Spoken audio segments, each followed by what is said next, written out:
News Tamil கழுகு. தமிழ்நாட்டுல தேசிய ஜனநாயக கூட்டணியை விட விஜய் கை ஓங்கிடக்கூடாதுன்னு பாஜக சில முக்கிய முடிவுகளை எடுத்திருக்கிறதா சொல்றாங்க.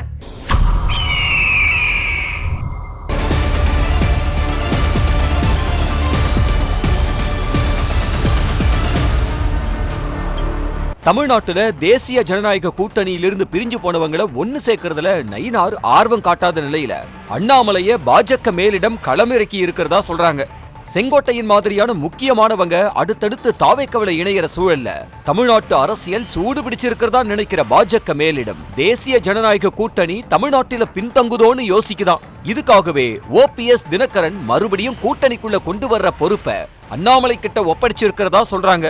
இத பத்தி பேச 2 தடவை டெல்லிக்கு போயிட்டு வந்த அண்ணாமலைக்கு தேர்தல் நெருக்கத்துல முக்கியமான பொறுப்பையும் கொடுக்க போறதா சொல்றாங்க.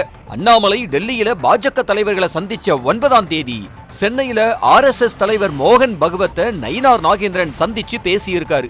அதிமுக பாஜக கூட்டணிய தமிழ்நாட்டுல வலுப்படுத்துறதுக்காகத்தான் சென்னை டெல்லி சந்திப்புகள் நடந்துச்சுன்னு சொல்றவங்க குறிப்பா அதிமுகவோட பொதுக்குழு நடக்கிறதுக்கு முதல் நாள் இந்த சந்திப்புகள் நடந்ததையும் சுட்டி காட்டுறாங்க. கூட்டணிக்கோ அதிமுகவுக்கோ வர ஓபிஎஸ் தயாரா இருக்கிற நிலையில தினகரன் மட்டும் இன்னும் முழுசா சம்மதிக்கலன்னு சொல்றாங்க. ஆனா அவரையும் கூட்டணிக்குள்ள கொண்டு வர்றதுதான் பாஜகவோட அஜெண்டாவாம். இன்னொரு பக்கம் ஓபிஎஸ் தினகரனை எந்த ரூபத்திலையும் கட்சியிலயோ கூட்டணியிலயோ சேர்த்துக்க போறதில்லைன்னு திட்டவட்டமா இருக்கிறாராம் இபிஎஸ்.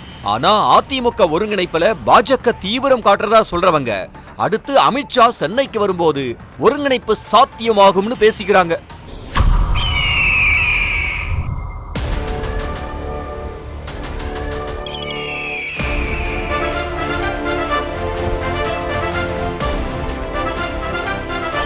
நியூஸ் தமிழ் கழுகு.